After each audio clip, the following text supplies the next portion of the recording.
थे कि एक गोले या अर्धगोले का पृष्ठीय क्षेत्रफल क्या होता है, ये सब चीजें हमने पढ़ी थी। और एक्सरसाइज 13.4 के हमने 7 क्वेश्चन कर लिए थे, 2 बचे हुए हैं, उनको हम आज करेंगे। सो हेलो एवरीवन, सबसे पहले सभी स्टूडेंट्स को good evening. Good evening Anjali. और स्टार्ट करते हैं आज की क्लास। तो आज की क्लास में का जो पहला क्वेश्चन है, क्वेश्चन नंबर 8, इसमें यह बताया गया है कि एक अर्धगोलाकार कटोरा है जो 0.25 सेंटीमीटर मोटी स्टील से बना है। ठीक है, तो मान लो ये एक कटोरा है, ये एक कटोरा है, ठीक है। और ये जो कटोरा है, इधर बना लेते हैं, इस तरीके से है, अर्धगोलाकार है।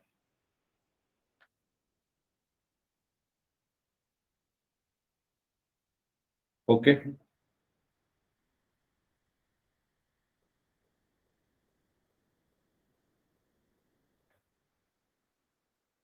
इस तरीके से ये एक कटोरा है अर्धगोलाकार, जिसमें 0.25 सेंटीमीटर मोटी स्टील लगी है। तो ये जो स्टील है, इसकी जो मोटाई है वो कितनी है? 0.25 सेंटीमीटर।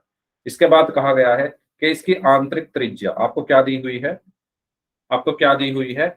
आंतरिक त्रिज्या दी हुई है। आंतरिक त्रिज्या आपको कितनी दी हुई है? 5 सेंटीमीटर। आंतरिक त्रिज्या से मतलब क्या है कि जो अंदर वाला, इस कटोरे के जो अंदर वाला हिस्सा है, वहां तक की त्रिज्या आपको दी हुई है, यानी ये वाली कितनी दी हुई है? 5 सेंटीमीटर। क्या बताना है? बाहरी वक्र पृष्ठीय क्षेत्रफल आपको बताना है। क्या बताना है? बाहरी वक्र पृष्ठीय क्षेत्रफल। तो बाहरी वक्र पृष्ठीय क्षेत्रफल बताना है तो हमें त्रिज्या भी कौन सी लेनी पड़ेगी? बाहरी। ये बात आपको क्लियर हुई? बाहरी वक्र पृष्ठीय क्षेत्रफल का फॉर्मूला क्या होगा? वक्र पृष्ठ का फॉर्मूला क्या होता है? गोले के, अर्धगोले के, सॉरी, 2 पाई r² होता है। अर्धगोले का वक्र पृष्ठ क्या होता है? 2 पाई r²। अब अगर ये बाहरी है तो ये त्रिज्या भी क्या होगी? बाहरी होगी। तो बाहरी त्रिज्या मुझे निकालना पड़ेगा। ये आंतरिक है 5, बाहरी का मतलब कौन सी वाली त्रिज्या है? ये वाली, यहां से लेकर बाहर वाले हिस्से तक की त्रिज्या। ये तो अंदर वाले हिस्से तक है ना, यहां तक। हमें चाहिए बाहरी, मतलब बाहर वाले हिस्से तक की त्रिज्या। तो ये कितनी होगी? अब यहां से यहां तक 5 है, इस लाइन तक तो 5 है, और इतनी कितनी है यहां से लेकर, मतलब इसकी मोटाई 0.25 सेंटीमीटर। तो बाहरी त्रिज्या इसकी कितनी होगी? बाहरी त्रिज्या कितनी होगी बताइए आप लोग? इनको मैं जोड़ दूंगा, इनको मैं जोड़ दूंगा, यानी 5 प्लस 0.25। तो बाहरी त्रिज्या कितनी आ गई? 5.25 सेंटीमीटर। तानिया, तानिया रिपीट करने के लिए बोल रहे हैं। ठीक है, एक अर्धगोला का, अच्छा सबसे पहली बात, आप टाइम से क्लास में आया करो, है ना, लेट मत आया करो, लेट आओगे तो फिर मिस हो जाता है। मैं रिपीट कर रहा हूँ एक बार फिर से। एक अर्धगोलाकार कटोरा है, ये कटोरा मैंने बनाया है, अर्धगोलाकार है, 0.25 मोटे स्टील से बना है। तो ये स्टील की मोटाई है 0.25 सेंटीमीटर। इस कटोरे की आंतरिक त्रिज्या, मतलब अंदर के हिस्से, ये कटोरे का अंदर का हिस्सा है ना, ये वाली लाइन अंदर है, तो आंतरिक त्रिज्या दी हुई है 5 सेंटीमीटर। बाहरी वक्र पृष्ठीय क्षेत्रफल आपको बताना है। तो बाहरी वक्र पृष्ठीय क्षेत्रफल अगर आप निकालोगे तो त्रिज्या भी कौन सी लोगे? बाहरी लोगे। तो बाहरी त्रिज्या कौन सी होगी? यहां से यहां तक 5 सेंटीमीटर आंतरिक हो गई, और बाहरी का मतलब है बाहर तक की त्रिज्या, यहां तक की। आंतरिक का मतलब यहां तक की, अंदर तक की त्रिज्या। तो बाहरी त्रिज्या क्या होगी? 5 यहां से यहां तक, और 0.25 ये मोटाई। तो बाहरी त्रिज्या कितनी होगी? 5.25 सेंटीमीटर। क्लियर हुआ तानिया? Yes sir. ठीक है, तो मुझे क्या चाहिए? बाहरी वक्र पृष्ठीय क्षेत्रफल। तो अब निकाल सकते हैं। तो मुझे त्रिज्या मिल चुकी है, तो बाहरी वक्र पृष्ठीय क्षेत्रफल का फॉर्मूला यहां पर लिखा ही हुआ है मैंने। तो बाहरी वक्र पृष्ठीय क्षेत्रफल बराबर 2 पाई r²। 2 गुणा पाई कितना है? 22/7। आर कितना है? 5.25 का स्क्वायर। तो यहां से आपको क्या मिलेगा? 2 गुणा 22/7 गुणा 5.25 गुणा 5.25। ठीक है, बताइए यहां पर मैंने बस आर का मान रखा है, स्क्वायर का मतलब इसकी 2 बार गुणा हो गई। अब ये मैं दशमलव हटाऊंगा, दशमलव कैसे हटाऊंगा, ये दशमलव हटा, दशमलव के बाद 2 अंक है तो नीचे 100 आ गया, ऐसे ही इस दशमलव के बाद 2 अंक है तो नीचे 100 आ गया। तो क्या बचा यहां से बचा 2 गुणा 22/7 गुणा 525/100 गुणा 525/100। अब यहां पर इसको थोड़ा आपको सॉल्व करना पड़ेगा। तो 525 को जब 7 से भाग दोगे तो 7 एकम 7, 7 सत्ते 49 और 7 पंजे 35, 75 बार चला जाएगा। ठीक है, अब ये कट जाएगा आपका 25 से, 25 चौका 100, 25 दिया 75। ठीक है, और कुछ कटेगा नहीं। तो यहां से आपके पास बचा 2 गुणा 22 गुणा 3 गुणा 525/4। एक काम करते हैं, 4 को भी नीचे से हटा ही लेते हैं। अच्छा, 4 गुणा 100 भी है, 4 गुणा 100 तो बाद में ही देखेंगे इनको, पहले ऊपर गुणा कर लेते हैं। ऊपर गुणा करके क्या आएगा, 3 दूनी 6 यानी 2, सॉरी 22 गुणा 3 दूनी 6 गुणा 525/4 गुणा 100। ये भी कट जाएगा वैसे, है ना। बहुत सारे तरीके हैं इसको कैलकुलेट करने के, तो जो आपको अच्छा लगे आप ऐसे ही कर सकते हो। तो 22 गुणा 6 पंजे 30, 6 दूनी 12 और 3 15, 6 पंजे 30 और 1 31/4 गुणा 100। ये जीरो से ये जीरो कट गई, यहां पर बचा 22 गुणा 315/4 गुणा 10। 2 दूनी 4, 2 एकम 2, 2 एकम 2, 5 दूनी 10, 5 छिंक 30, 5 तिया 15। तो यहाँ बचा 11 तिया 33, 11 छिक्का 66 और 3 69, 693/4। 693 को 4 से भाग दे लो, 4 एकम 4, 2 बचा, यहां से 9 आया, 4 सत्ते 28, 1 बचा, यहां से 3 आया, 4 तिया 12, 1 बचा, 0 लगाई अपनी तरफ से तो दशमलव, 4 दूनी 8, 2 बचा 0, 4 पंजे 20। तो आपका आंसर कितना आया, 173.25 सेंटीमीटर स्क्वायर। सेंटीमीटर या मीटर चेक कर लेते हैं एक बार, हाँ सेंटीमीटर ही है। तो कितना होगा वक्र पृष्ठीय क्षेत्रफल, 173.75 सेंटीमीटर स्क्वायर। ये पूरा क्वेश्चन है, इसका अगर आप स्क्रीनशॉट लेना चाहो तो ले सकते हो, पूरी कैलकुलेशन आपके सामने है। और अगर किसी को कोई डाउट है तो आप अपना डाउट भी पूछ लो। देखो, आपने इस चैप्टर में एक चीज नोट की होगी, कुछ भी नहीं है इस चैप्टर में, अगर आपकी कैलकुलेशन अच्छी है, बस कैलकुलेशन है, कुछ एक्स्ट्रा कोई चीज नहीं है इसमें। फॉर्मूला है, फॉर्मूले के अंदर वैल्यूज रखनी है और कैलकुलेशन, गुणा भाग जोड़, यही तो कर रहे हैं हम, है ना। तो आपको अपनी कैलकुलेशन अच्छी करनी है। अच्छी कैसे करोगे, प्रैक्टिस करो क्वेश्चंस की, ज्यादा से जितने ज्यादा क्वेश्चन खुद से करोगे उतनी ज्यादा कैलकुलेशन खुद से करोगे, जितनी ज्यादा कैलकुलेशन खुद से करोगे उतने ही अच्छे तरीके से आपकी प्रैक्टिस होगी, है ना। अभी इसमें ऐसा कुछ नहीं है कि कोई ऐसी गोली आती है, टैबलेट आती है जिसको खाते ही हमें कैलकुलेशन करनी आ जाए। प्रैक्टिस तो करनी पड़ेगी, हर चीज की प्रैक्टिस करनी पड़ती है। आप किसी भी चीज में अगर एक्सपर्ट बनना चाहते हो, किसी भी चीज में, किसी भी चीज में अगर एक्सपर्ट बनना चाहते हो तो प्रैक्टिस तो करनी पड़ेगी, है ना। कुछ भी ले लो, गेम गेम खेलते हो उसमें प्रैक्टिस कर करके एक्सपर्ट बनते हो, ठीक है। पढ़ाई करते हो, पढ़ाई में पढ़ पढ़ के एक्सपर्ट बनते हैं, बिना पढ़े कोई एक्सपर्ट नहीं बनता, ठीक है। तो इसीलिए कैलकुलेशन जितनी ज्यादा करोगे उतने अच्छे से आपकी प्रैक्टिस होगी। तो मुझे बता दो, इसमें कोई डाउट है तो पूछ लो, otherwise next question, question number 9 अब हम सॉल्व करेंगे। हाँ जी, यस और नो कुछ तो बोलो चैट बॉक्स में, नो डाउट, ठीक है। चलो बोलते रहा करो यस और नो, जिससे मुझे पता चल जाए कि कोई डाउट नहीं है।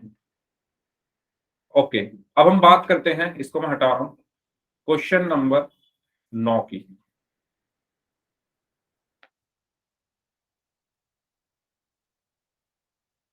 क्वेश्चन नंबर 9 में क्या कहा गया है, ध्यान से पढ़ेंगे। क्वेश्चन नंबर 9 देखने में ऐसा है, पता नहीं क्या पूछ लिया, और देखना कितना आसान है, आप खुद देखना। क्वेश्चन नंबर 9, एक लंब वृत्तीय बेलन त्रिज्या आर वाले एक गोले को पूर्णतया घेरे हुए है। एक बेलन में यहां पर बना हुआ है, आप देख सकते हो, ये एक बेलन है यहाँ पर, ये वाला।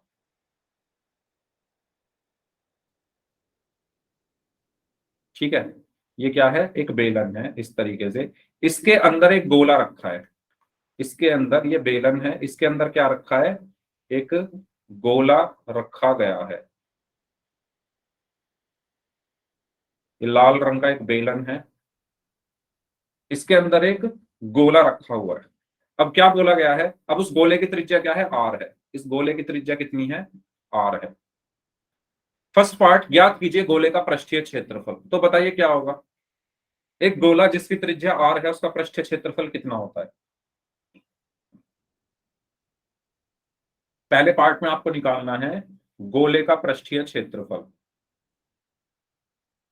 कोई बताएगा मुझे, गोले का पृष्ठीय क्षेत्रफल।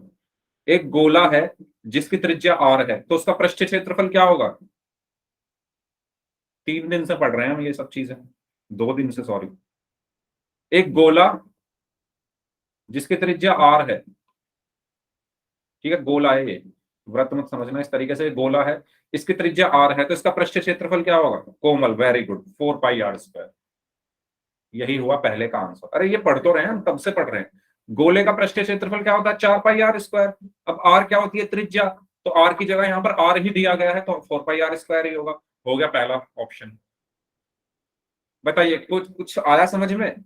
एक गोला जिसकी त्रिज्या आर है उसका पृष्ठीय क्षेत्रफल क्या होता है, 4 पाई r²। ठीक है, सेकंड पार्ट देखो। सेकंड पार्ट में क्या बोला गया है, बेलन का वक्र पृष्ठ। बेलन का वक्र पृष्ठ क्या होता है, क्या फॉर्मूला होता है बेलन के वक्र पृष्ठ का, कोई बताएगा मुझे। 2 पाई r h, वेरी गुड कोमल, 2 पाई r h। हाँ जी, सिर्फ कोमल ही आंसर देंगे या बाकी लोग भी कुछ अपने अपने विचार रखोगे इसके ऊपर। बेलन का वक्र पृष्ठ यही होता है या नहीं, या आप लोग इतने सुस्त क्यों हो गए हो, पहले तो आप लोग ऐसे नहीं थे। इतने सुस्त, तो इतने लेजी, इतनी लेजीनेस कहां से आ गई। 2 पाई r h होता है ना। ठीक है, अब बेलन का, बेलन की जो त्रिज्या है वो आ रही है, ऊंचाई कितनी है बेलन की, बताओ। बेलन की ऊंचाई कोई मुझे बताएगा कितनी है। इसमें देखकर कुछ पता चल रहा है बेलन की ऊंचाई कितनी है। देखो, ये वाली त्रिज्या, गोले की त्रिज्या आर है, तो बेलन की ऊंचाई यहां से यहां तक आर हो गई। फिर गोले की त्रिज्या ऊपर भी आर, तो बेलन की ऊंचाई टोटल कितनी हो गई, 2r हो गई।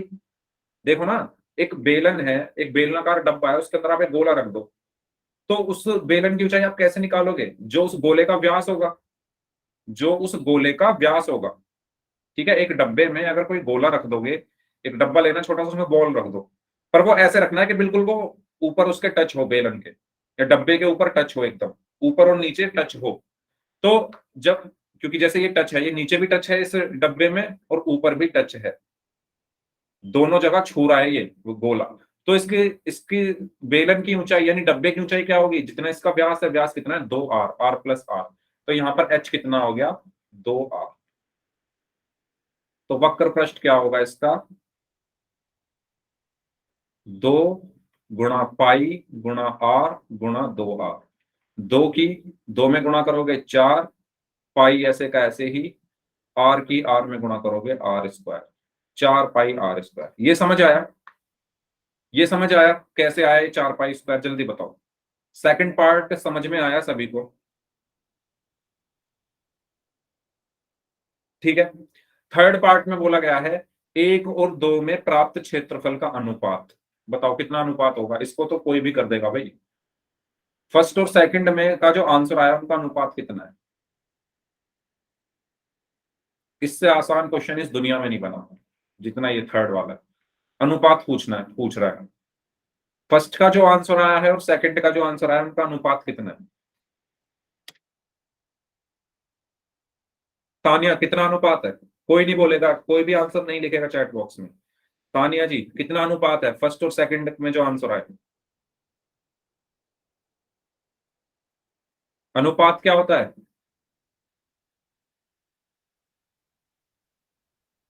चलो मैं पूछ ही लेता हूँ इन सबसे। नविता, कितना अनुपात होगा और कैसे होगा? क्या होता है अनुपात? मैं ये कह रहा हूं कि फर्स्ट का जो आंसर आया है और सेकंड का जो आंसर आया है उनमें अनुपात कितना है? नविता बताइए। मनीषा, कितना अनुपात है दोनों में? सर आवाज नहीं आ रही आपकी। कोई बात नहीं, मेरी आवाज किसी को नहीं आ रही क्या? सबको आ रही है आवाज मेरी? आ रही है। मनीषा बताइए, कितना अनुपात होगा? जिनको आंसर नहीं आता उनको आवाज आनी बंद हो जाएगी। मनीषा, आपको भी नहीं पता क्या अनुपात होगा? फर्स्ट और सेकंड के आंसर क्या आए हैं? फर्स्ट का आंसर आया 4 पाई r स्क्वायर, सेकंड का भी 4 पाई r स्क्वायर। इन दोनों का अनुपात क्या है भाई? भाई हद होगी। अनुपात। अंशुमन,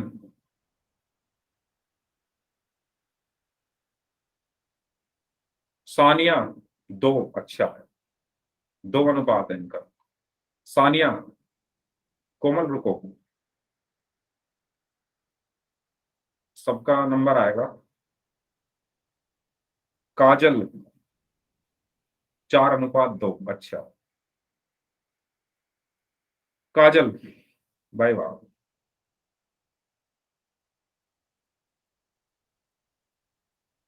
पता चल गया आप लोग कितने ध्यान से क्लास करते हो। आज पता चल गया मुझे। कोमल, ऐसे ही बोलते रहते हो सर, समझ आ गया। ठीक है कोमल, आपने आंसर दे दिया है। सचिन देव, इनको तो आवाज ही नहीं आ रही। जीतू,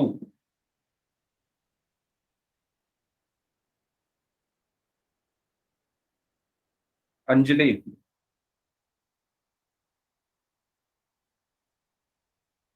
ठीक है। उमेश कुमार।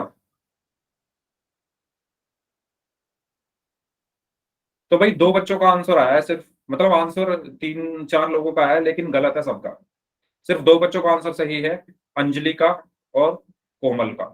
तो इन दोनों में से कोई भी माइक ऑन करके बता दो कैसे आया आपका आंसर। अंजलि और कोमल में से कोई भी, कोई भी सर बता इन दो। दोनों को जब भाग करेंगे ना तो एक एक आएगा आंसर। एक्सीलेंट। अरे अनुपात का मतलब क्या होता है भाई? किसी भी चीज के अनुपात निकालने का मतलब क्या है? क्वेश्चन में कहा गया है, क्वेश्चन में कहा गया है कि ऊपर फर्स्ट और सेकंड में प्राप्त क्षेत्रफलों का अनुपात, यानी फर्स्ट ऑप्शन में जो आंसर आया था आपका कितना, 4 पाई r स्क्वायर, और सेकंड ऑप्शन में जो आंसर आया था आपका 4 पाई r स्क्वायर, इन दोनों में कितना अनुपात है? अनुपात का मतलब क्या होता है? इन दोनों को भाग कर दो, 4 पाई r स्क्वायर बटे 4 पाई r स्क्वायर। इससे ये कट गया तो कितना आया? 1:1 ही तो आया।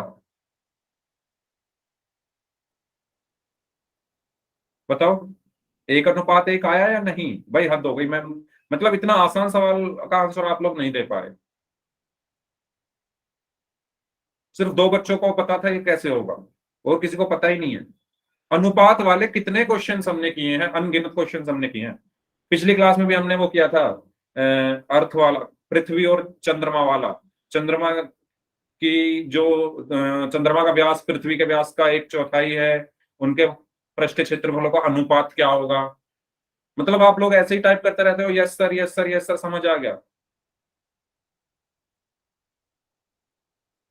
बताओ, ऐसे ही टाइप करते रहते हो कि समझ आ गया? समझ नहीं आता किसी को, ऐसे ही लिखते रहते हो यस सर, आ गया समझ में। ये आ गया समझ में सभी को? ये क्वेश्चन आया समझ में? हाँ, अंजलि और कोमल को तो आ गया है, बाकियों को बताओ भाई, नहीं आया तो समझ में, बोलते क्यों नहीं हो? कब बोलोगे? अब नहीं बोलोगे तो कब बोलोगे? 10-15 दिन बाद पेपर शुरू हो जाएंगे, फिर किससे बोलोगे? परसों लास्ट क्लास है आपकी, किससे बोलोगे अब नहीं बोलोगे तो? कुछ दिनों में स्कूल भी बंद हो जाएंगे, फिर पेपर की तैयारी करोगे, किससे बोलोगे? है ना? 9 महीने हो गए, 8-9 महीने हो गए ये क्लास चलते चलते, अब तक नहीं बोले तो किससे बोलोगे? फिर कब बोलोगे? कैसे नंबर लाओगे? नंबर लाने के लिए बोलना पड़ेगा आपको। चुपचाप बैठे रहोगे, समझ आ नहीं रहा, चुपचाप बैठे हैं तो मेरा भी कुछ फायदा नहीं है फिर क्लास में आने का।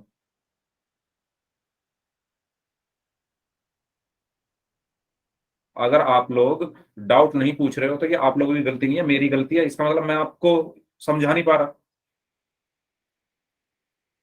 इतना आसान सवाल मैंने पूछा कि अनुपात क्या होगा, आप लोगों से अनुपात नहीं बताया गया क्या होगा। क्या होता है अनुपात का मतलब? भाग देना। ठीक है, अब याद रखना क्योंकि अभी और क्वेश्चन करेंगे उसमें भी अनुपात पूछा जाएगा।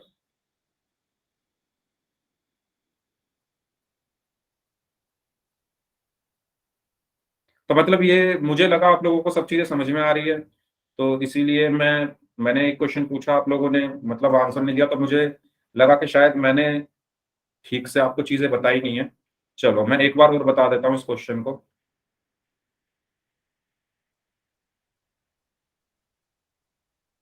सबसे पहली चीज,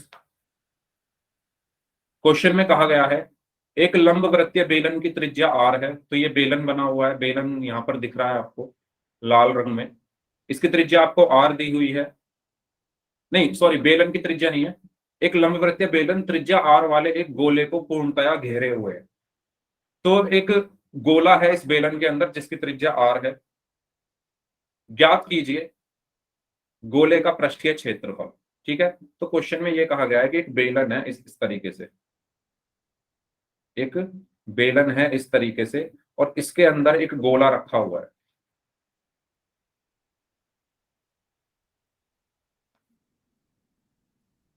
इसके अंदर एक गोला रखा हुआ है ऐसे, और वो गोला इस तरीके से रखा हुआ है कि वो ऊपर भी टच कर रहा है बेलन को और नीचे भी टच कर रहा है। मतलब मान लो एक डब्बा ले लो आप, है ना, एक बेलनाकार डब्बा ले लो, उसके अंदर एक बॉल रख दो। तो वो बॉल ऐसी होनी चाहिए वो नीचे भी टच करे उस डब्बे को और ऊपर भी टच करे। और इसकी जो त्रिज्या है, गोले की जो त्रिज्या है वो आर है। गोले की जो त्रिज्या है आर है। और ऐसे ही अगर ये आर है तो ये भी तो त्रिज्या है ऊपर वाली, ये भी आर हो गई। सबसे पहले पार्ट में आपसे ये पूछा गया है, सबसे पहले पार्ट में आपसे क्या पूछा गया है? गोले का पृष्ठीय क्षेत्रफल। तो एक गोला है, फर्स्ट पार्ट में आपको बता रहा हूं, एक गोला है जिसकी त्रिज्या आर है, एक गोला जिसकी त्रिज्या आर है, उसका पृष्ठीय क्षेत्रफल क्या होगा? उसका पृष्ठीय क्षेत्रफल क्या होगा? 4 पाई r स्क्वायर। ये फॉर्मूला होता है। तो फॉर्मूले में जो त्रिज्या होती है वो आर होती है, लेकिन यहाँ पर आर का मान आर ही दिया हुआ है, त्रिज्या का मान आर ही दिया हुआ है, तो मैं इसको आर ही रखूंगा। तो ये आया पृष्ठीय क्षेत्रफल। ये पार्ट समझ में आया सभी को? फर्स्ट पार्ट सभी को क्लियर है? गोला ये जो अंदर बना हुआ है, इसका आपको पृष्ठीय क्षेत्रफल बताना है, तो इसका फॉर्मूला होता है 4 पाई r स्क्वायर। आर क्या है? त्रिज्या। तो उसका मान कितना दिया हुआ है? आर ही दिया हुआ है क्वेश्चन में, तो आर की जगह मैंने आर ही रहने दिया। फिर सेकंड पार्ट में ये पूछा गया है कि बेलन का वक्र पृष्ठ, बेलन का वक्र पृष्ठ। तो बेलन के वक्र पृष्ठ का फॉर्मूला होता है 2 पाई r h। हमने बेलन में पढ़ा था। ठीक है, ये बेलन के वक्र पृष्ठ का फॉर्मूला होता है। अब बेलन की ऊंचाई कितनी है ये हमें बताना है। सबसे पहले ऊंचाई कैसे नापेंगे? जितनी जितनी ये बॉल, क्योंकि नीचे भी टच कर रही है ऊपर भी टच कर रही है, तो जितनी ऊंचाई इस बॉल की होगी उतनी बेलन की होगी, है ना। अगर मैं इसके अंदर कोई गोला रख दूं जो नीचे भी टच कर रहा है और डब्बे को ऊपर भी टच कर रहा है, जब मैं डब्बे का ढक्कन लगा दूंगा तो वो ढक्कन को भी टच करेगा ये गोला। तो इसकी बेलन की ऊंचाई क्या होगी? जितनी इसकी ये ऊंचाई है बॉल की, तो इसकी ऊंचाई कितनी है? r plus r 2r। तो एच का मान कितना हो गया? बेलन की ऊंचाई मैं यहां पर लिखूंगा, बेलन की ऊंचाई h बराबर कितनी हो गई? 2r। ये समझ में आया कैसे हुई 2r? ये समझ में आया 2r कैसे हुई? r यहां से यहां तक, फिर r ही ऊपर, तो r प्लस r 2r। बताओ ये क्लियर हुआ? ठीक है, तो यहां से वक्र पृष्ठ क्या आएगा? 2 पाई r गुणा h का मान कितना है? 2r। तो दो की दो में गुणा करोगे तो 4, पाई ऐसे का ऐसे ही, r की r में गुणा करोगे तो r स्क्वायर। तो वक्र पृष्ठ भी क्या आया बेलन का? 4 पाई r स्क्वायर। ठीक है, जो गोला था उसका क्षेत्रफल भी 4 पाई r², और जो बेलन था उसका वक्र पृष्ठ क्षेत्रफल भी 4 पाई r²। थर्ड पार्ट में आपसे पूछा गया था कि इनका इनका अनुपात बताओ।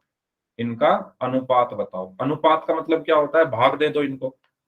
ठीक है, जो आपका फर्स्ट पार्ट का आंसर है ये, और जो आपका सेकंड पार्ट का आंसर है ये, इसका अनुपात, अनुपात से मतलब ये है कि इन दोनों को भाग दे दो।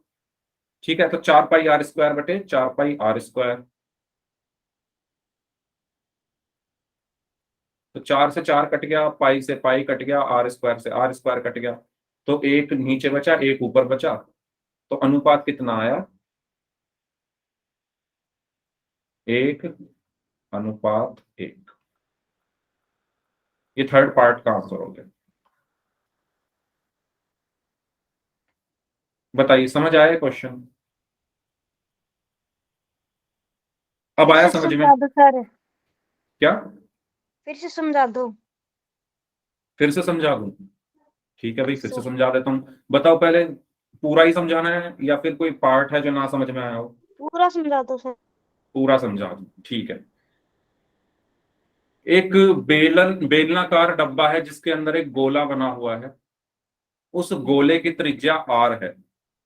तो मुझे बताओ, अगर किसी गोले की त्रिज्या r है तो उसका पृष्ठीय क्षेत्रफल कितना होता है? अगर किसी गोले की त्रिज्या r है, जैसे ये गोला अंदर बना हुआ है, इसकी त्रिज्या r है, तो त्रिज्या r वाले गोले का पृष्ठीय क्षेत्रफल होता है 4 पाई r²। ये फॉर्मूला होता है भाई, ये फॉर्मूला हम पहले पढ़ चुके हैं, इसी एक्सरसाइज में पढ़ते आ रहे हैं। 4 पाई r², 4 पाई r²। इसमें कोई डाउट? हाँ जी, जिन्होंने समझने के लिए बोला था, यस और नो कुछ तो बताओ। अगर मैं समझा रहा हूं तो आपको रिस्पॉन्स देना चाहिए ना। Yes sir. सेकंड पार्ट में आपसे कहा गया है बेलन का वक्र पृष्ठ बताओ। बेलन का वक्र पृष्ठ का फॉर्मूला होता है 2 पाई r h। अब इसमें मुझे ऊंचाई चाहिए कि इस बेलन की ऊंचाई कितनी है। ऊंचाई कैसे निकलेगी? जितना इसका व्यास होगा, ठीक है, क्योंकि ये जो गोला है ये नीचे भी टच कर रहा है बेलन को, ऊपर भी टच कर रहा है, तो अगर मैं इसकी ऊंचाई निकाल लूं, वही बेलन की ऊंचाई होगी। इस गोले की ऊंचाई कितनी है? r plus r। ठीक है, r यहां से यहां तक और r ही यहां से यहां तक, तो r और r कितने हो गए? 2r। तो h की जगह 2r रख दो। 2 पाई r गुणा h की जगह 2r। 2 की 2 में गुणा कर दो, 4 आ गया। पाई ऐसे का ऐसे ही, r की r में गुणा कर दो, r²। तो वक्र पृष्ठ क्षेत्रफल हो गया 4 पाई r²। ये समझ में आया? समझ में। थर्ड पार्ट में अनुपात बताना था, तो अनुपात के लिए आप इन दोनों को भाग कर दो। 4 पाई r² को 4 पाई r² से भाग करोगे तो 1 आएगा। तो अनुपात कितना आया? 1:1। आ गया सर समझ में। ठीक है, तो ये था हमारा गोले के बारे में। अब हम पढ़ेंगे सबसे इंपॉर्टेंट, आयतन। ठीक है, तो आयतन को अब हम शुरू करने वाले हैं। सबसे पहली चीज, अब देखो ध्यान से समझते रहना हर चीज, और जहां पर कोई डाउट हो पूछते रहना। आयतन क्या होता है? कोई बताएगा मुझे आयतन क्या होता है ना? आयतन को पढ़ने से पहले हम इसकी परिभाषा जान लेते हैं कि आयतन होता क्या है। किसी भी चीज का आयतन क्या होता है? अगर मैं कहूं इस पेन का आयतन कितना है, तो उससे क्या मतलब है? किसी भी वस्तु का जो आयतन होता है, अगर मैं कहूं इस पेन का आयतन, तो मतलब ये कितनी जगह घेर रहा है। आयतन का मतलब है कि कोई वस्तु कितनी जगह घेर रही है। कोई वस्तु कितनी जगह घेर रही है। जितनी जगह कोई वस्तु घेरती है, वो उसका आयतन होता है। ठीक है, अभी मैंने आपको इस सिंपल भाषा में बता दिया कि कोई वस्तु कितनी जगह घेर रही है, वो क्या है? उसका आयतन है। जैसे ये पेन, अभी ये पेन मैंने अपने हाथ में पकड़ा हुआ है। इस पेन ने इस कमरे में कुछ जगह घेरी है। इस पेन ने, ये जो जिस कमरे में मैं बैठा हूं, जिस रूम में मैं बैठा हूं, उस रूम में बहुत सारी जगह है। उस रूम में बहुत सारी जगह है, उसमें से कुछ जगह ये पेन अभी घेर के बैठा है। इस पेन ने कुछ जगह घेरी है, तो ये होगा उस पेन का आयतन। मैंने कुछ जगह घेरी है इस कमरे में। मैंने मैं जिस कमरे में अभी बैठा हूं, मैंने कुछ जगह घेर रखी है इस कमरे की, वो मेरा आयतन है। आप जिस कमरे में बैठे हो, आपने उस कमरे में जो जगह है उसका कुछ हिस्सा आपने घेरा हुआ है, वो आपका आयतन है। आपके रूम में कोई चेयर रखी है, वो चेयर कितनी जगह घेर रही है कमरे की, वो उसका आयतन है। तो आयतन सबको क्लियर हुआ कि कोई वस्तु जिसकी कुछ लंबाई हो, जिसकी कुछ चौड़ाई हो और जिसकी कुछ ऊंचाई हो, वो कितनी जगह घेर रही है, वो उस वस्तु का आयतन कहलाता है। ठीक है। आयतन का मात्रक जो होता है वो होता है, आयतन का जो मात्रक होता है वो होता है मीटर क्यूब या सेंटीमीटर क्यूब। बताओ, यहां तक कोई डाउट हो तो पूछो। आयतन का मात्रक क्या होता है? मीटर क्यूब या सेंटीमीटर क्यूब। ठीक है। अब बात आती है धारिता।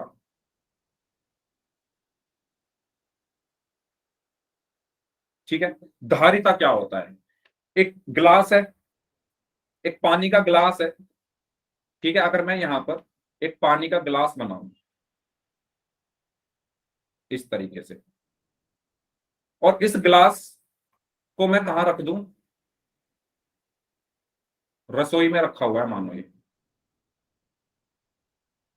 ये गिलास कहां रखा हुआ है? रसोई में। इस गिलास का आयतन क्या होगा? जितनी ये जगह घेर रहा होगा रसोई के अंदर, इस गिलास का आयतन क्या होगा कि ये रसोई के अंदर कितनी जगह घेर के बैठा है। ठीक है।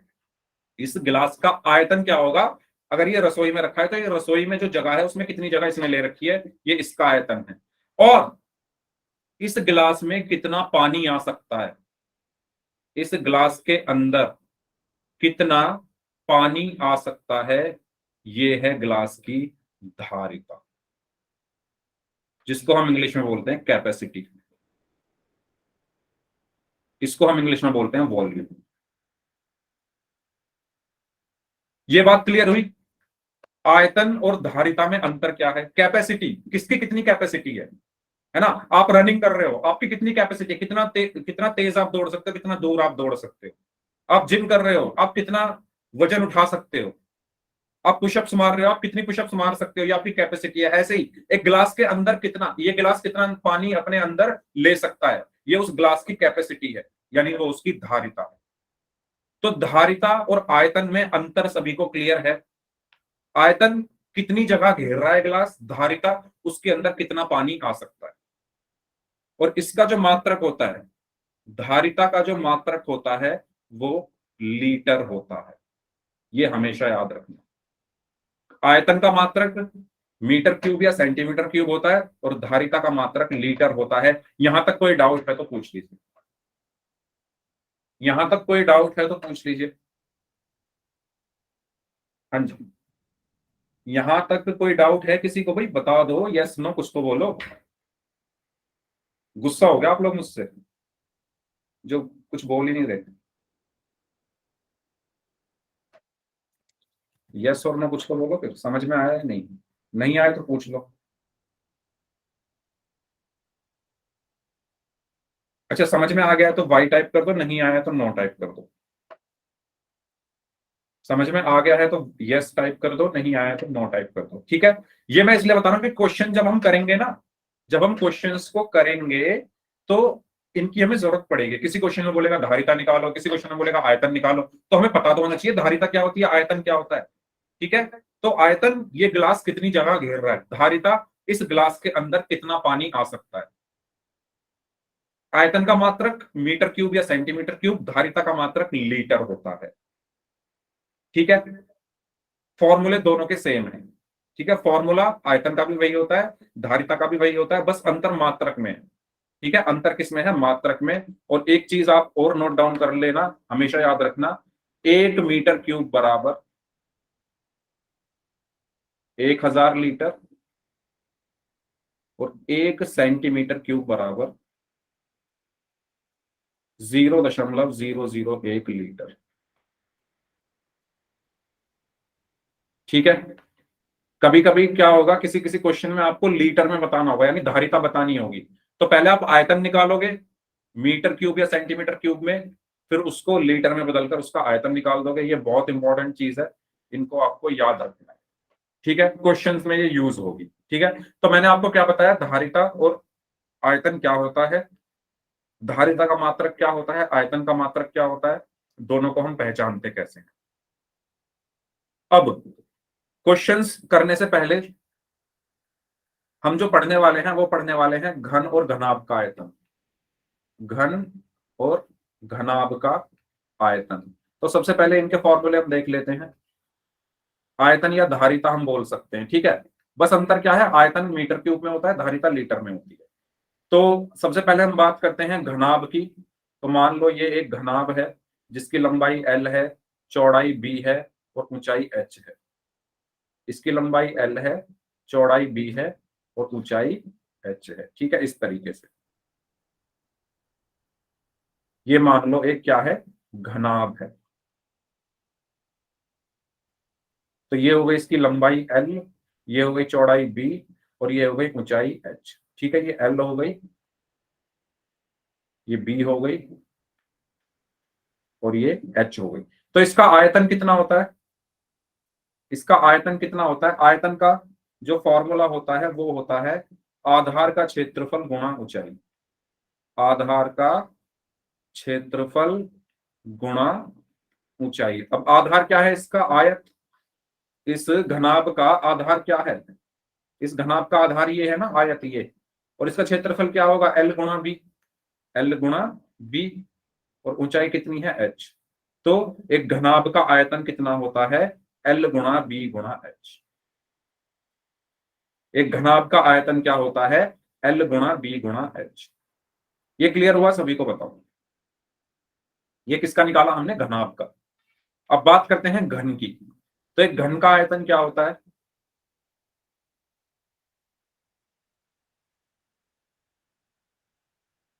एक घन का आयतन क्या होता है। तो मान लो ये एक घन है जिसकी सभी भुजाएं क्या है, क्योंकि घन में लंबाई चौड़ाई और ऊंचाई बराबर होती है। तो मान लो इसकी जो लंबाई चौड़ाई और ऊंचाई है वो a है, कितनी है, a है, a ही इसकी लंबाई है, a ही इसकी चौड़ाई है और a ही इसकी ऊंचाई है। तो आयतन कितना होगा इसका, आधार का क्षेत्रफल गुणा ऊंचाई। आधार क्या है, वर्ग, वर्ग का क्षेत्रफल a स्क्वायर गुणा a यानी a की घात 3। तो ये दो फॉर्मूले हैं जिनका आपको यूज करना है। घनाभ का ये है फॉर्मूला L गुणा B गुणा h और घन का फॉर्मूला है a की घात 3। इसमें कोई डाउट है तो पूछ लीजिए।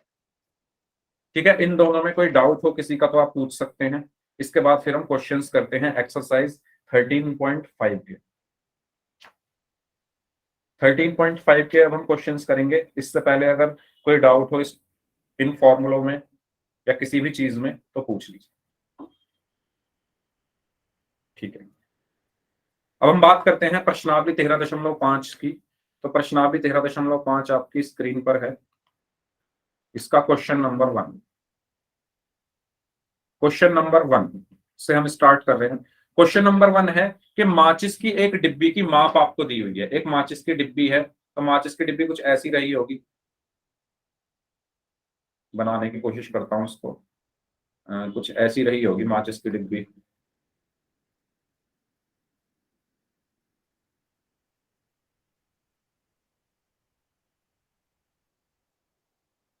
इस तरीके से,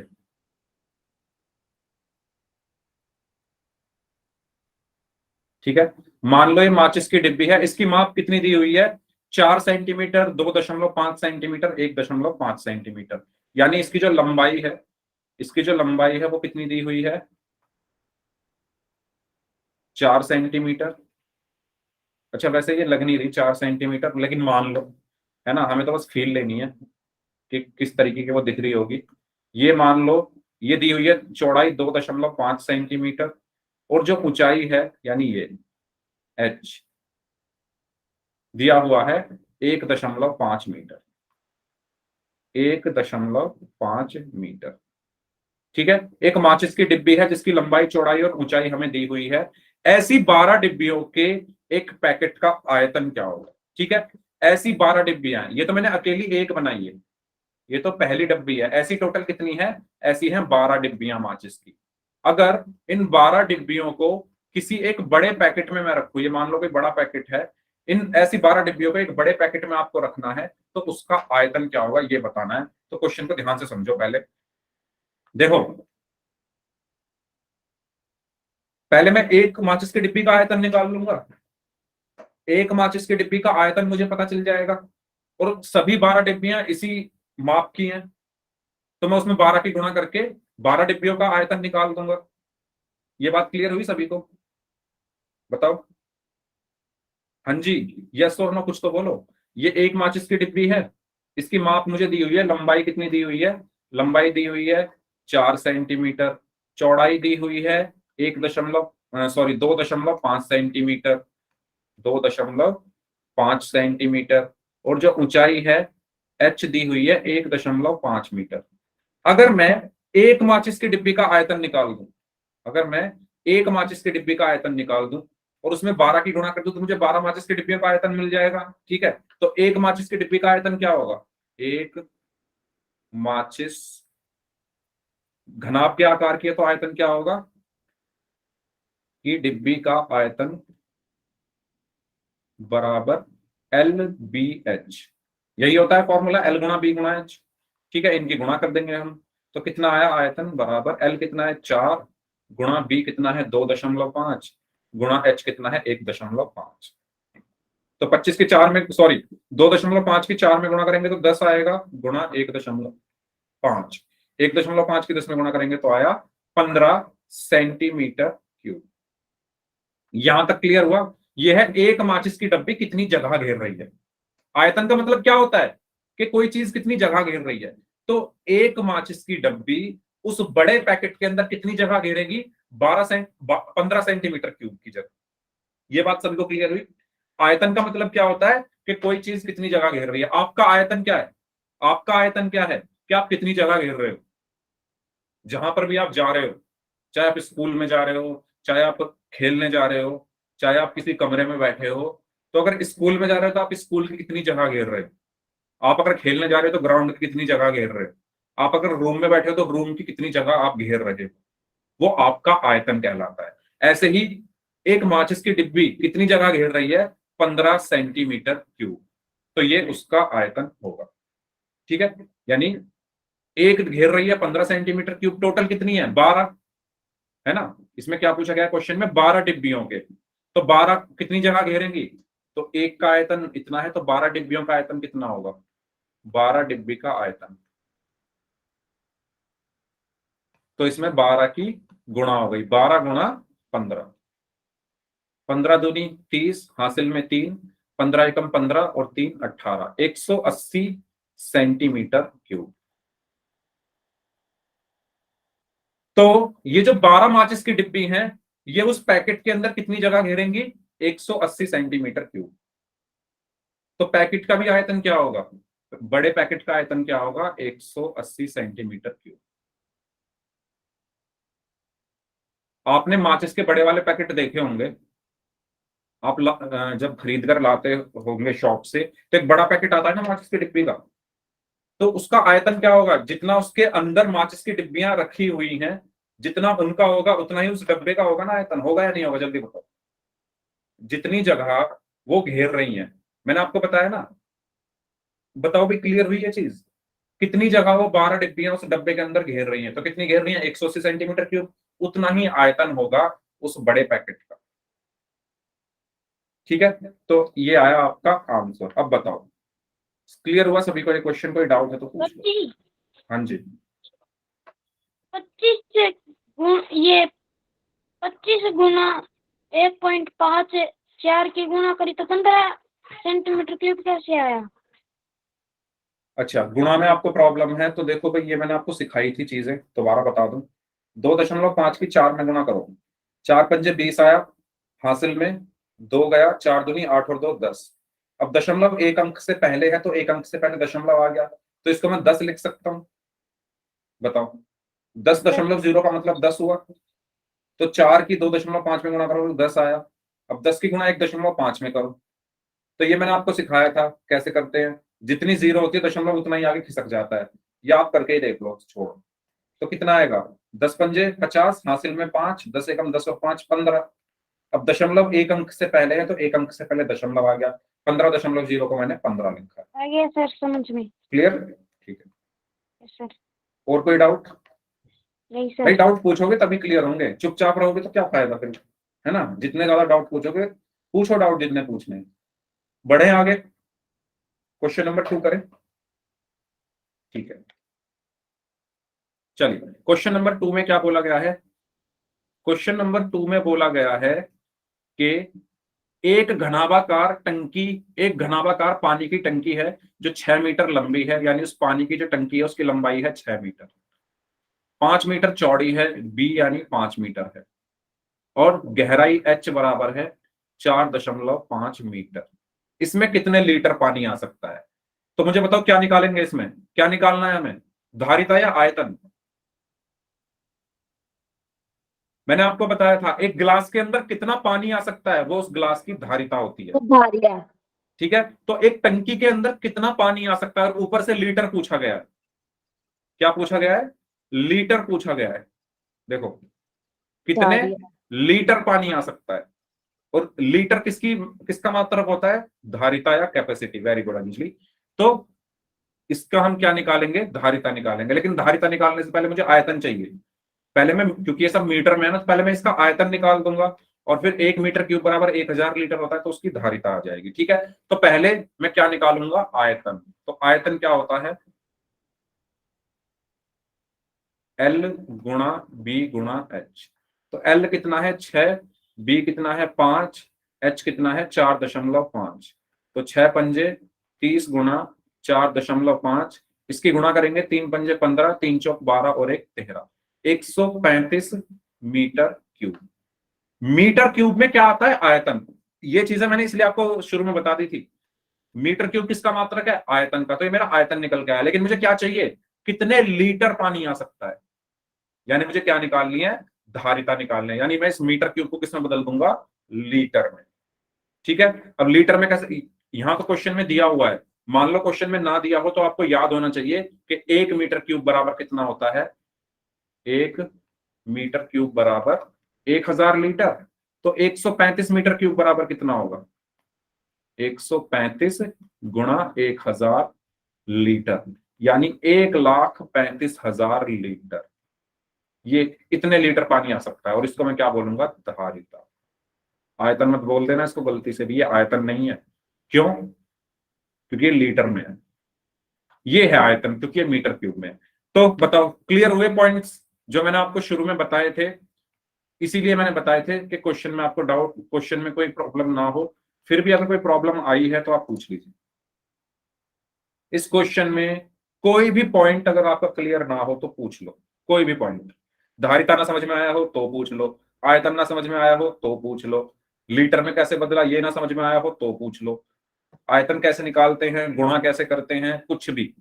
पर जब मैं पूछा करूं चुपचाप मत बैठा करो। आज मुझे बहुत खराब लगा, मैं पूछ रहा था कोई आंसर ही नहीं कर रहा। बताओ, 2 बच्चों को छोड़ के। पूछो कोई डाउट है तो, अदरवाइज आगे बढ़े फिर। क्लियर हुआ सभी को? ठीक है। तो इस तरीके से हम धारिता निकालते हैं। ओके, ठीक है। Next question, question number 3। अच्छा, इसको आप लोग करो। इसमें कहा गया है एक घनाभाकार बर्तन है जो कि 10 मीटर लंबा है, एल बराबर दिया हुआ है 10 मीटर, 8 मीटर चौड़ा है, तो बी बराबर दिया हुआ है 8 मीटर। इसको कितना ऊंचा बनाया जाए, एच आपको निकालना है कि इसमें 380 घन मीटर द्रव आ सके। बताओ ये क्या दिया हुआ है? देखो, अभी तो आपको पता है कि सर हम आयतन पढ़ रहे हैं तो आयतन ही दिया होगा, लेकिन एग्जाम में जब ये क्वेश्चन आएगा तो आपको तब तो नहीं पता चलेगा ना कि कौन सी एक्सरसाइज का क्वेश्चन है, आयतन का है या क्षेत्रफल का है। तो यहां पर बताओ ये क्या दिया हुआ है, कैसे पहचानोगे? कोई बताएगा मुझे? कोई भी स्टूडेंट मुझे बता दो कि ये कैसे पहचानोगे ये आयतन है या क्षेत्रफल, 380 घन मीटर को। ओके, अंजलि बोल रही है वॉल्यूम। क्यों? सर क्योंकि घन मीटर निकालना है। वेरी गुड, क्योंकि जो मात्रक है, मात्रक ने सब कुछ कह दिया। घन मीटर, घन मीटर किसका मात्रक होता है? अभी तो बताया था थोड़ी देर पहले। घन मीटर कह दो या मीटर क्यूब कह दो, किसका मात्रक होता है? आयतन का। अगर यहां पर होता वर्ग मीटर, अगर यहां पर होता 380 वर्ग मीटर, तब क्या निकालता मैं? तब ये क्या होता? क्षेत्रफल। अब क्या दिया हुआ है? घन मीटर, तो ये क्या है? आयतन। तो मुझे आयतन दिया हुआ है 380 मीटर क्यूब, या घन मीटर भी हम इसको बोल सकते हैं। तो आपको ऊंचाई निकालनी है। समझ में आया सभी को? आयतन क्यों बोला मैंने इसको? क्योंकि इसका मात्रक घन मीटर है, इसका मात्रक घन मीटर है, इसलिए मैंने इसको आयतन बोला। अगर ये वर्ग मीटर होता तो मैं क्षेत्रफल बोलता। क्लियर? यस और नो? इस क्वेश्चन को सॉल्व करके बताइए एच कितना आएगा। आयतन का फॉर्मूला क्या होता है? क्योंकि ये घनाभ है तो आयतन क्या होगा इसका? एल गुणा बी गुणा एच, बराबर कितना दिया हुआ है? 380। तो एल बी के मान रखो, एच निकालो, बताओ कितना आया। सभी लोग, सभी लोग करिए सॉल्व इसको।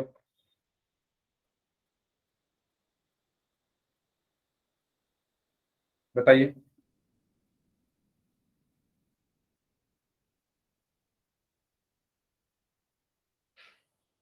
हाँ जी,